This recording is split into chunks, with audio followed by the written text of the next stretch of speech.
الشيطان الرجيم بسم الله الرحمن الرحيم وإذ قلنا للملائكة اسجدوا لآدم فسجدوا إلا إبليس أبى واستكبر وكان من الكافرين وقلنا يا آدم اسكن أنت وزوجك الجنة وكلا منها رغدا حيث شئتما ولا تقربا هذه الشجرة فتكونا من الظالمين فأزلهما الشيطان عنها فأخرجهما مما كانا فيه وقلنا اهبطوا بعضكم لبعض عدو ولكم في الأرض مستقر ومتاع إلى حين فتلقى آدم من ربه كلمات فتاب عليه إنه هو التواب الرحيم قلنا اهبطوا منها جميعا فإما يأتينكم مني هدى فمن تبع هدايا فلا خوف عليهم ولا هم يحزنون والذين كفروا وكذبوا بآياتنا أولئك أصحاب النار هم فيها خالدون. شروع اللہ کے نام سے جو بڑا مہربان نہایت رحم والا ہے. اس وقت کو یاد کرو جبکہ ہم نے فرشتوں سے کہا آدم کو سجدہ کرو تو سب نے سجدہ کیا سوائے ابلیس کے. اس نے انکار کیا اور متکبرانہ رویہ اختیار کیا اور کافروں کے شامل ہو گیا. اور ہم نے کہا اے آدم تم اور تمہاری بیوی جنت میں رہو اور جہاں سے چاہو خوب آسودہ ہو کر کھاؤ اور اس درخت کے قریب مت جانا ورنہ گنہگاروں میں شامل ہو جاؤ گے. تو شیطان نے اس درخت کی وجہ سے ان دونوں کو پھسلایا تو ان دونوں کو اس چیز سے نکال دیا جس میں وہ تھے اور ہم نے کہا کہ یہاں سے اتر جاؤ تم آپس میں ایک دوسرے کے دشمن ہو اور زمین میں تمہارے لیے ایک وقت تک ٹھہرنا ہے اور فائدہ اٹھانا ہے. پھر آدم علیہ السلام نے اپنے پروردگار کی طرف سے کچھ الفاظ سیکھ لیے. پھر اللہ نے ان کی توبہ قبول فرمائی. بے شک وہ بڑا توبہ قبول کرنے والا بڑا رحم کرنے والا ہے. ہم نے کہا کہ یہاں سے تم سب کے سب چلے جاؤ اتر جاؤ. میری جانب سے تمہارے پاس جو بھی ہدایت آئے گی پھر جو میری ہدایت کی پیروی کرے گا تو ایسے لوگوں پر نہ کوئی خوف ہوگا اور نہ وہ غمزدہ ہوں گے. اور جو لوگ کفر کریں گے اور ہماری آیتوں کو جھٹلائیں گے ایسے لوگ دوزخی ہیں جس میں وہ ہمیشہ رہیں گے. گزشتہ ہفتے حضرت آدم علیہ السلام کی تخلیق کے تعلق سے بات آئی تھی اور پھر حضرت آدم علیہ السلام کو اللہ کے تعالیٰ کی طرف سے جو علم عطا کیا گیا اور ان کی ایک فوقیت اور برتری ظاہر کی گئی اس کا تذکرہ کیا گیا تھا.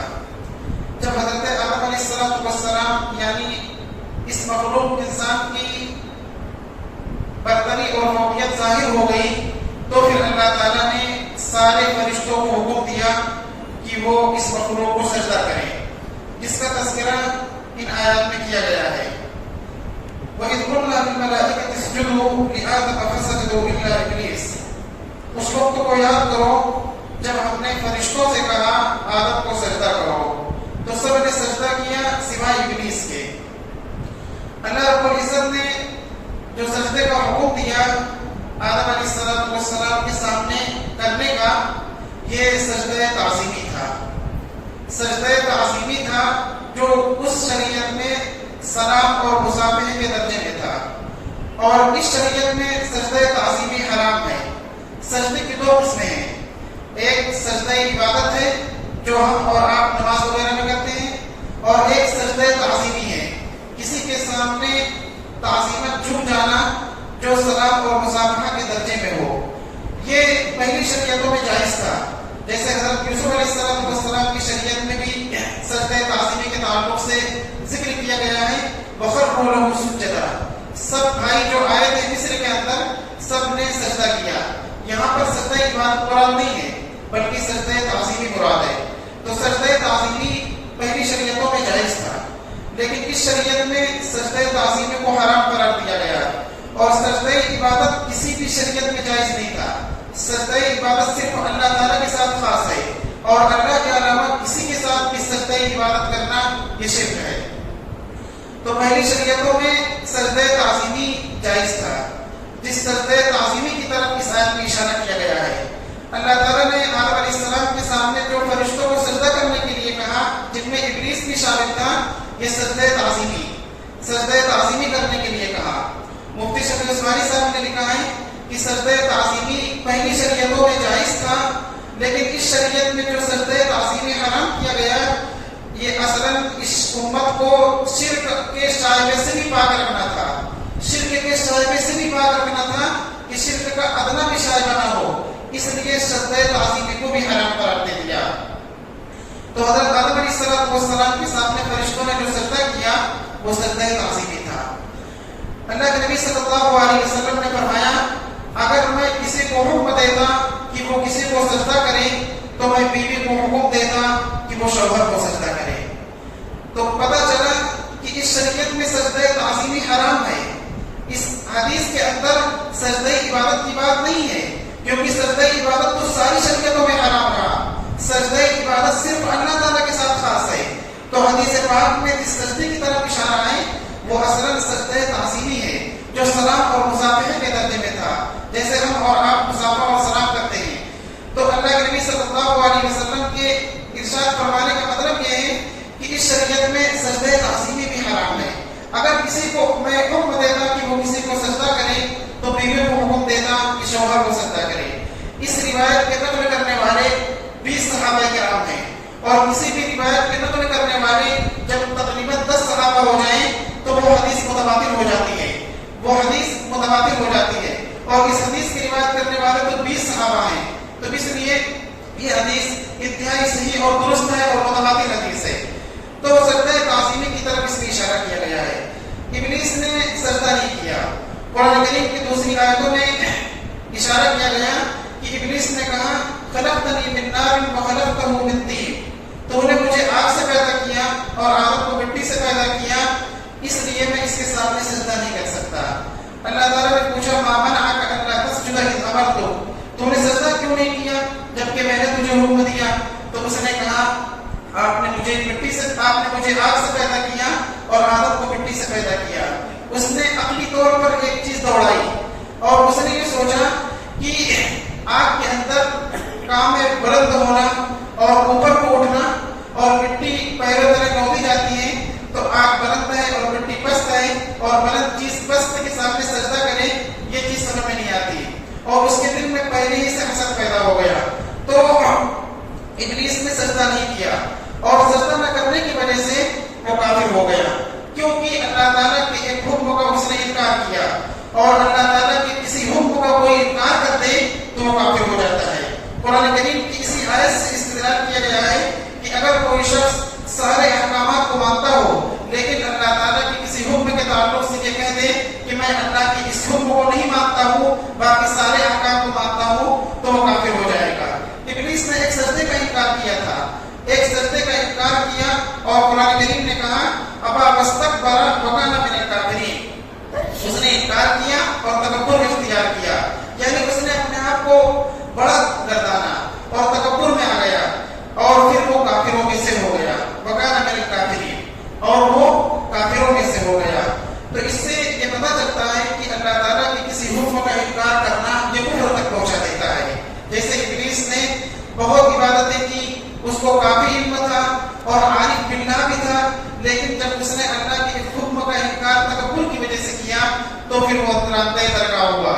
تو اس سے پتہ چلتا ہے کہ اللہ تعالیٰ کے کسی حکم کا انکار کرنا انسان کو کفر تک پہنچا دیتا ہے۔ اس امت میں سجدہ تعظیمی حرام ہے، جیسا کہ میں نے بتایا، اور سجدہ عبادت کسی بھی شریعت میں جائز نہیں رہا۔ سجدہ تعظیمی حرام کرنے کا مقصود یہ ہے کہ اس امت کو آخری امت بنایا گیا، اور اس امت میں جو نبی آئے وہ آخری نبی آئے، اور یہ شریعت عالمی ہے، آفاقی ہے، تو تمام انسانوں کے لیے شریعت ہے، قیامت تک کے آنے والوں کے لیے، اور اس امت کو شرک کے شائبے سے بھی پاک رکھنا تھا، اس لیے کسی مخلوق کے سامنے سجدہ تعظیمی یعنی تعظیم جھک جانے کو حرام قرار دے دیا گیا۔ بعض مرتبہ ہم جب مسجد میں آتے ہیں تو سجدے میں ہیں، تو ہم انتظار کرتے ہیں کہ جب اگلی رکعت کے لیے امام صاحب اٹھ کھڑے ہوں تو ہم نماز میں شامل ہوں۔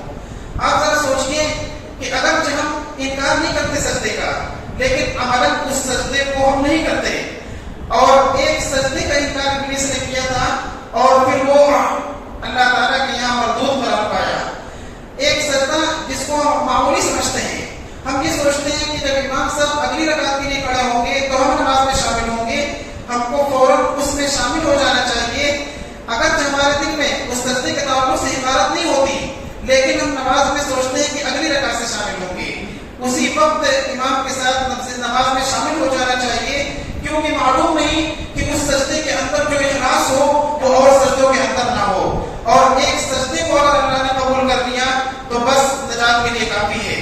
کسی شاعر نے کہا ہے، وہ ایک سجدہ جسے تو گرا سمجھتا ہے، وہ ایک سجدہ جسے تو گرا سمجھتا ہے، ہزار سجدوں سے آدمی کو دیتا ہے نجات۔ ممکن ہے کہ انسان بہت نماز پڑھے اور انسان خوب عبادت کرے، لیکن اس میں کچھ ریاکاری کا دخل ہو، اور ایک وہ سجدہ جو اللہ تعالیٰ کو قبول کر لے اور اسی کی وجہ سے انسان کی مغفرت ہو جائے۔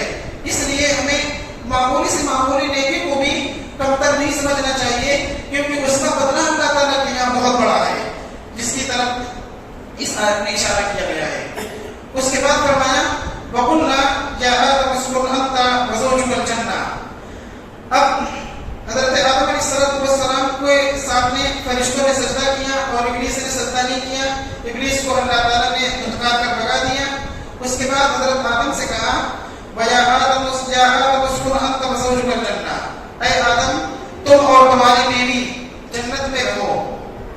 یہاں پر دونوں لوگوں کو مخاطب کر کے ایک ساتھ نہیں کہا گیا کہ تم دونوں رہو، پہلے حضرت آدم علیہ السلام کو کہا اور اس کے بعد بیوی کو کہا کہ تم اور تمہاری بیوی جنت میں رہو۔ اس سے اشارہ مفسرین نے نکالا ہے کہ گھر وغیرہ یعنی رہائشی مکان کی ذمہ داری شوہر کی ذمہ ہے، رہائشی مکان کا انتظام کرنا یہ شوہر کی ذمہ ہے، بیوی کی ذمہ نہیں ہے۔ تو اس میں اشارہ کیا گیا یا آدم اسکن انت وزوجک الجنہ، تم اور تمہاری بیوی جنت میں رہو۔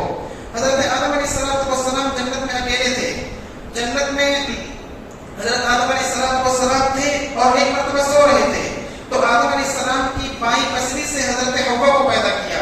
جب حضرت حوا کو حضرت آدم علیہ السلام نے دیکھا تو ان کے دل میں انسیت محسوس ہوئی، اور حضرت حوا کے دل میں بھی آدم علیہ السلام کو دیکھ کر انسیت محسوس ہوئی، الفت محسوس ہوئی۔ تو حضرت حوا علیہ السلام کو پیدا کرنے کے بعد اللہ نے فرمایا تم اور تمہاری بیوی یعنی حضرت حوا جنت میں رہو، اور اس کے بعد فرمایا وَكُلَا مِنْهَا رَغَدًا حَيْثُ شِئْتُمَا، اور جنت میں جہاں سے تمہارا جی چاہے خوب کھاؤ، جہاں سے تمہارا جی چاہے پورے جنت میں ٹھہر ٹھہر کر جہاں جانا چاہو کھاؤ آرام سے، کوئی روک ٹوک نہیں ہے۔ یہاں پر رغدن کا لفظ استعمال ہوا ہے، رغدن کے اندر دو چیزیں آتی ہیں، ایک تو یہ کہ خوب ساری چیزیں مہیا ہو، اور دوسری چیز اس کے ختم ہونے کا اندیشہ بھی نہ ہو، تو یہ لفظ استعمال کیا گیا، اور پھر حیث شئتما بھی کہا گیا، گویا حضرت آدم علیہ السلام اور حضرت حوا کے لیے پوری جنت میں ہر جگہ سے کھانے پینے کی، جانے کی، ٹہلنے کی اجازت تھی، پورے طور پر اجازت تھی، جہاں چاہو وہاں سے جا کر کھاؤ، لیکن ایک درخت کے قریب جانے سے منع کر دیا، جس کا تذکرہ آگے کیا گیا وَلَا تَقْرَبَا هَٰذِهِ الشَّجَرَةَ، اور اس درخت کے قریب مت جانا، اس درخت کے قریب مت جانا، فَتَكُونَ مِنَ الظَّالِمِينَ، ورنہ تم گناہگاروں میں سے ہو جاؤ گے۔ اب یہ درخت کون تھا، کون سا درخت تھا جس کے قریب جانے سے منع کیا گیا؟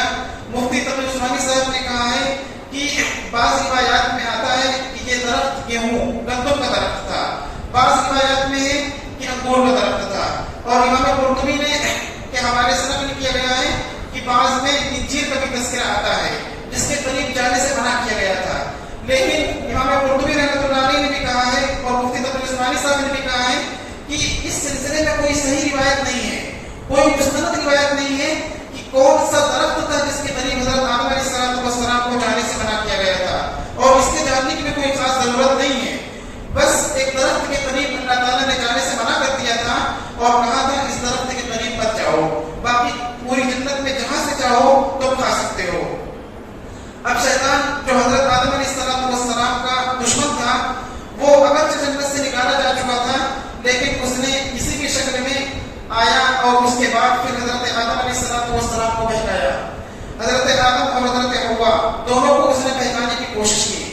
قرآن کریم میں اللہ تعالیٰ نے فرمایا فَأَزَلَّهُمَا الشَّيْطَانُ عَنْهَا، جس درخت کے قریب جانے سے منع کیا گیا تھا اس درخت کے تعلق سے ان دونوں کو بہلایا اور پھسلایا. اور ابلیس نے کہا تھا کہ اس درخت کے قریب جانے سے جو اللہ نے منع کیا ہے وہ اس وجہ سے منع کیا ہے کہ اگر تم اس درخت کے قریب جاؤ گے تو جنت میں ہمیشہ ہمیشہ رہو گے. اور اس نے قسم کھا کر کہا انی لکما لمن الناصحین، میں تمہارا خیر خواہ ہوں. حضرت آدم علیہ السلام کی سامنے سے ایک چیز اوجھل ہو گئی. حضرت آدم علیہ السلام اس درخت کے قریب گئے اور اس کا پھل کھا لیا. اب حضرت آدم علیہ السلام سے ایک بھول ہو گئی، ایک چوک ہو گئی. اور یہ چوک تھی، بس ایک بھول تھی جو نہ گناہ کبیرہ ہے نہ صغیرہ ہے. کیونکہ انبیاء کرام علیہ السلام گناہ صغیرہ اور کبیرہ سے پاک صاف ہوتے ہیں. اور جمہور امت اور ائمہ اربعہ اہل سنت والجماعت میں اس بات پر اتفاق ہے کہ انبیاء کرام سے نہ تو گناہ صغیرہ کا ارتکاب ہوتا ہے اور نہ کبیرہ کا ارتکاب ہوتا ہے. البتہ اجتہادی غلطی یا بھول یہ کسی بھی انسان سے ہو سکتی ہے، کیونکہ نہ بھولنا یہ اللہ کی صفت ہے. وَمَا كَانَ رَبُّكَ نَسِيًّا، تمہارا پروردگار نہیں بھولتا. لا يَضِلُّ رَبِّي وَلَا يَنسَى، میرا پروردگار نہیں بھولتا. قرآن کریم میں دو جگہ پر کہا گیا ہے. تو انسان کی اندر کی صفت رکھی گئی ہے بھولنے کی صفت انسان کے اندر رکھی گئی ہے. اور اللہ کے نبی صلی اللہ علیہ وسلم کے بارے میں فرمایا گیا سَنُقْرِئُكَ فَلَا تَنسَى، ہم آپ کو قرآن ایسا پڑھائیں گے کہ آپ بھولیں گے نہیں. گویا بھولنے کی صفت آپ کے اندر بھی ہے، لیکن پڑھائیں گے ہم ایسا کہ آپ بھولیں گے نہیں. تو انسان کے اندر بھولنے کی صفت ہے، اور یہی بھول تھی جس کی طرف آگے اشارہ کیا گیا ہے. تو حضرت آدم علیہ السلام اور حضرت حوا علیہ السلام سے جو درخت کے قریب گئے اور اس کا پھل چکھ لیا تھا وہ ایک بھول تھی اور وہ کوئی بڑا گناہ نہیں تھا. لیکن جب کوئی بڑی ہستی، کوئی بڑی شخصیت کوئی معمولی سی غلطی کرے تو بہت بڑی سمجھی جاتی ہے، اسی لیے اس کو گناہ سے تعبیر کیا گیا ہے. اور پھر حضرت آدم علیہ السلام نے سوچا کہ ہم سے تو ایک چوک ہو گئی ہے، اب ہم کیا کریں. تو انہوں نے اللہ تعالیٰ سے توبہ کرنے کے بارے میں فکر مند ہوئے. تو پھر اللہ تعالیٰ نے خود سکھلا دیا دعا کہ کس طرح سے تم کو اللہ تعالیٰ کے سامنے توبہ کرنی ہے. اس کے بعد اللہ نے فرمایا وَقُلْنَا اهْبِطُوا بَعْضُكُمْ لِبَعْضٍ عَدُوٌّ، ہم نے کہا کہ تم جنت سے اتر جاؤ. جنت سے اتارا گیا ابلیس کو بھی، حضرت آدم کو بھی اور حضرت حوا کو بھی، اور کہا تم ایک دوسرے کے دشمن ہوگے. ابلیس جو انسانوں کا دشمن ہے اس کی طرف اشارہ کیا گیا، یا پھر انسان جو آپس میں ایک دوسرے کے دشمن ہوں گے اس کی طرف اس میں اشارہ کیا گیا ہے. اس کے بعد فرمایا وَلَكُمْ فِي الْأَرْضِ مُسْتَقَرٌّ وَمَتَاعٌ إِلَىٰ حِينٍ، زمین میں تمہارے لیے ایک مدت تک ٹھکانا ہے اور ایک مدت تک فائدہ اٹھانا ہے. گویا اس سے اشارہ بھی کیا گیا حضرت آدم علیہ السلام کی زمانے سے کہ یہ دنیا جو بنی ہے یہ ہمیشہ ہمیشہ کے لیے نہیں بنی، ایک مدت تک کے لیے بنی ہے. اس مدت تک ٹھہرنا ہے اور فائدہ اٹھانا ہے، پھر یہ دنیا ختم کر دی جائے گی. اس دنیا کو فنا ہے اور اللہ تعالیٰ کے دربار میں حاضر ہو رہا ہے. تو حضرت آدم علیہ السلام کے دل میں جب فکر پیدا ہوئی کہ ہم اللہ تعالیٰ کے سامنے کیسے توبہ کریں، کیسے اللہ تعالیٰ سے رجوع کریں، تو اللہ تعالیٰ نے حضرت آدم علیہ السلام کو الفاظ سکھلائے، یعنی دعا کے الفاظ سکھلائے. فَتَلَقَّىٰ آدَمُ مِن رَّبِّهِ كَلِمَاتٍ فَتَابَ عَلَيْهِ، تو آدم علیہ السلام نے اپنے پروردگار کی طرف سے کچھ الفاظ سیکھ لیے اور ان الفاظ کے ذریعے سے توبہ کی. فَتَابَ عَلَيْهِ، تو اللہ نے ان کی توبہ قبول فرمائی. إِنَّهُ هُوَ التَّوَّابُ الرَّحِيمُ، بے شک وہ بڑا توبہ قبول کرنے والا ہے، بڑا رحم کرنے والا ہے. بعض مفسرین نے کہا ہے کہ حضرت آدم علیہ السلام کو جو کلمات سکھلائے گئے تھے وہ ربنا ظلمنا انفسنا وان لم تغفر لنا وترحمنا لنكونن من الخاسرین، یہ دعا ہے. یہ دعا ہمیں گویا ایک سکھلائی گئی، اور جب کوئی دعا سکھلا دی جائے اللہ تعالیٰ کی طرف سے تو گویا اللہ تعالیٰ قبول کرنا چاہتے ہیں، تبھی اللہ تعالیٰ سکھلانا چاہتے ہیں، اسی لیے تبھی اللہ تعالیٰ سکھلاتے ہیں. اسی لیے اس آیت کو بتایا گیا ہے کہ حضرت آدم علیہ السلام نے اسی کے ذریعے سے دعا مانگی تھی. ربنا ظلمنا انفسنا، اے ہمارے پروردگار ہم نے اپنے اوپر ظلم کیا، اگر تو نے ہمیں معاف نہ کیا اور ہم پر رحم نہ کیا تو ہم نقصان اٹھانے والوں میں سے ہو جائیں گے. اس دعا کے اندر بہت درد ہے، اور اس دعا کے اندر اللہ تعالیٰ کے سامنے گریہ بساری ہے اور ایک خاص قسم کی التجا ہے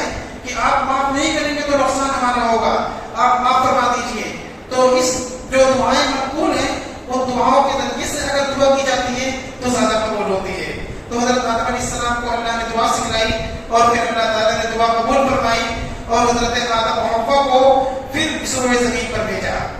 حضرت آدم علیہ السلام کو اس زمین پر اس لیے بھیجا تاکہ جو فرشتوں کے سامنے ایک بات پیش کی تھی، انی جاعل فی الارض خلیفہ، میں زمین میں ایک جانشین بنانے والا ہوں، تو اسی خلافت کو ادا کرنے کے لیے اور اسی جانشینی کو قائم کرنے کے لیے اور اللہ تعالیٰ کے احکامات کو روئے زمین پر نافذ کرنے کے لیے حضرت آدم علیہ السلام کو دنیا میں بھیجا.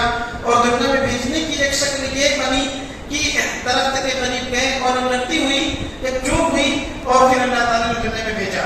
بطور سزا کے لیے بھیجا، بلکہ حضرت آدم علیہ السلام کو جس مقصد کے لیے اللہ تعالیٰ نے پیدا کیا تھا اس مقصد کی تکمیل کے لیے کائنات میں بھیجا تاکہ وہ خلیفۃ اللہ فی الارض ہوں، زمین میں اللہ تعالیٰ کے احکامات کو نافذ کرنے والے ہوں. اس لیے اللہ نے فرمایا قُلْ اهْبِطُوا مِنْهَا جَمِيعًا، ہم نے کہا کہ یہاں سے اتر جاؤ. آدم، حوا اور ابلیس تینوں کی طرف اشارہ ہے. فَإِمَّا يَأْتِيَنَّكُم مِّنِّي هُدًى، اگر میری جانب سے تمہارے پاس ہدایت کی باتیں آئیں گی، اگر میری جانب سے تمہارے پاس ہدایت کی باتیں آئیں، گویا اس طرف اشارہ ہو گیا کہ اب تمہارے جانے کے بعد ہدایت اور اللہ تعالیٰ کی طرف سے احکامات دیے جائیں گے جس پر عمل کرنا ہوگا، اور عمل کرنے والوں کے لیے کامیابی ہے اور عمل نہ کرنے والوں کے لیے ناکامی ہے. اللہ نے فرمایا فَإِمَّا يَأْتِيَنَّكُم مِّنِّي هُدًى، اگر میری جانب سے تمہارے پاس کوئی ہدایت آئے، فَمَن تَبِعَ هُدَايَ، جو بھی میری ہدایت کی پیروی کرے گا، جو شخص بھی میری ہدایت کی پیروی کرے گا رہتی دنیا تک کے لیے، فَلَا خَوْفٌ عَلَيْهِمْ وَلَا هُمْ يَحْزَنُونَ، تو ایسے لوگوں پر نہ کسی قسم کا خوف ہوگا اور نہ وہ غمزدہ ہوں گے. اس کے بعد فرمایا وَالَّذِينَ كَفَرُوا وَكَذَّبُوا بِآيَاتِنَا، اور جو لوگ انکار کریں گے یعنی ہدایت کا انکار کریں گے، وَكَذَّبُوا بِآيَاتِنَا، اور ہمارے احکامات کو جھٹلائیں گے، أُولَٰئِكَ أَصْحَابُ النَّارِ، ایسے لوگ دوزخ والے ہیں، هُمْ فِيهَا خَالِدُونَ، جس میں وہ ہمیشہ رہیں گے. گویا احکامات کے نافذ کرنے کی طرف اشارہ ہے. حضرت آدم علیہ السلام کو روئے زمین پر بھیجا گیا تاکہ وہ اللہ تعالیٰ کے احکامات کو نافذ کریں اور وہ خدائی قانون کو لاگو کریں. تمام انبیاء کرام علیہ السلام کی بعثت کا مقصد یہ ہے کہ دنیا کے اندر سے ظلم کا خاتمہ ہو اور انصاف قائم ہو، امن و امان قائم ہو اور ظلم کا خاتمہ ہو جائے. اسی بنیادی مقصد کی طرف قرآن کریم میں اشارہ کیا گیا. لقد ارسلنا رسلنا بالبينات وانزلنا معهم الميزان معه الكتاب والميزان ليقوم الناس بالقسط. قسط کہتے ہیں انصاف کو، یعنی انصاف کے قیام کے لیے انبیاء کرام کو بھیجا گیا. انبیاء کرام کو جو بھیجا گیا وہ اس لیے بھیجا گیا تاکہ دنیا میں امن و امان قائم ہو، انصاف قائم ہو، ہر ایک کو اس کا حق ملے، کسی پر ظلم اور زیادتی نہ ہو. یہی انبیاء کرام کا پیغام ہے اور انبیاء کرام کی رسالت اور بعثت کا مقصود بھی یہی ہے کہ انصاف مل جائے اور ہر شخص اپنے خدا اور اپنے مالک کو پہچان لے. اللہ تعالی ہم سب کو کہنے اور سننے سے زیادہ عمل کی توفیق عطا فرمائے. وآخر دعوانا الحمد للہ.